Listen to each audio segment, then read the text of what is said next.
हरे कृष्णा दोस्तों भगवान शिव ने एक बार सोचा, अगर मैं विनाशक हूँ तो क्या मैं हर चीज़ का विनाश कर सकता हूँ?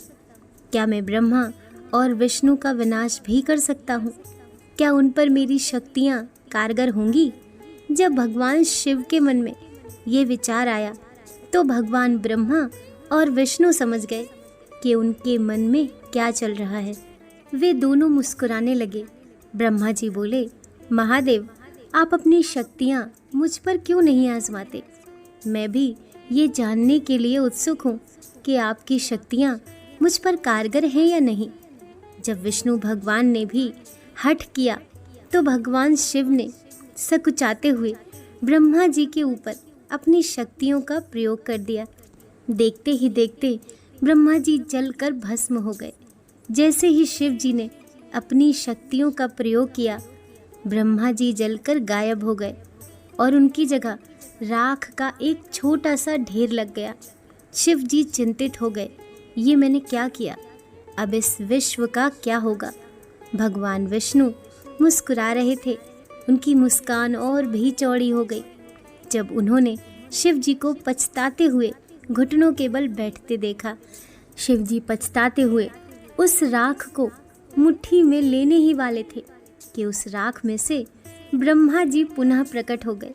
वे बोले, महादेव, मैं कहीं नहीं गया हूँ, मैं यहीं पर हूँ। देखो, आपके विनाश के कारण इस राख की रचना हुई और जहाँ भी रचना होती है वहाँ मैं होता हूँ। इसीलिए मैं आपकी शक्तियों से भी समाप्त नहीं हुआ। भगवान विष्णु मुस्कुराए और बोले, महादेव, मैं संसार का रक्षक हूँ। मैं भी देखना चाहता हूँ कि क्या मैं आपकी शक्तियों से स्वयं की रक्षा कर सकता हूँ। कृपया मुझ पर अपनी शक्तियों का प्रहार करें। जब विष्णु जी ने भी हठ किया तो शिव जी ने विष्णु जी को भी अपनी शक्तियों से भस्म कर दिया। विष्णु जी के स्थान पर अब वहाँ राख का ढेर था, लेकिन उनकी आवाज़ राख के ढेर से अब भी आ रही थी। वह आवाज़ थी, महादेव, मैं अभी यही हूँ, कृपया रुके नहीं। अपनी शक्तियों का प्रयोग इस राख पर भी कीजिए। तब तक मत रुको जब तक कि इस राख का आखिरी कण भी खत्म ना हो जाए। भगवान शिव ने अपनी शक्तियों को और तेज कर दिया। राख कम होनी शुरू हो गई। अंत में उस राख का सिर्फ एक कण बचा।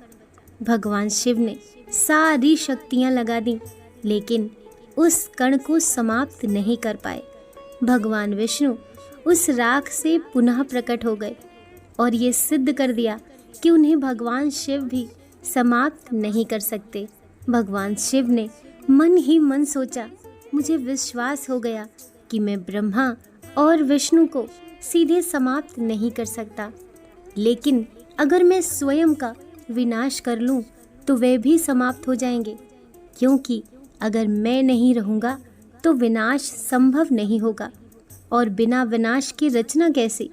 अतः ब्रह्मा जी समाप्त हो जाएंगे और अगर रचना ही नहीं रहेगी तो उसकी रक्षा कैसी? अतः विष्णु जी भी नहीं रहेंगे। ब्रह्मा और विष्णु समझ रहे थे कि शिव जी के मन में क्या चल रहा है।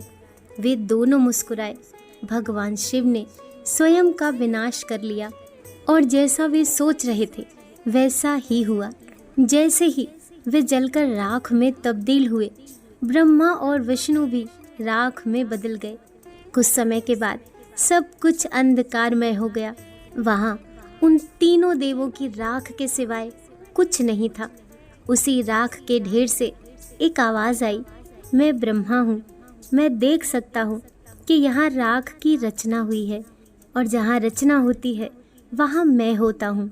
इस तरह उस राख से पहले ब्रह्मा जी उत्पन्न हुए और उसके बाद विष्णु और शिव जी, क्योंकि जहाँ रचना होती है वहाँ पहले सुरक्षा आती है और फिर विनाश। इस तरह शिव जी को बोध हुआ कि त्रिदेव का विनाश असंभव है। इस घटना की स्मृति के रूप में भगवान शिव ने उस राख को अपने शरीर पर ले लिया, जिसे शिव भस्म कहा जाता है। दोस्तों, कहानी पसंद आई हो तो वीडियो को लाइक कीजिए, चैनल को सब्सक्राइब कीजिए। मिलते हैं अगली वीडियो के साथ। हरे कृष्णा।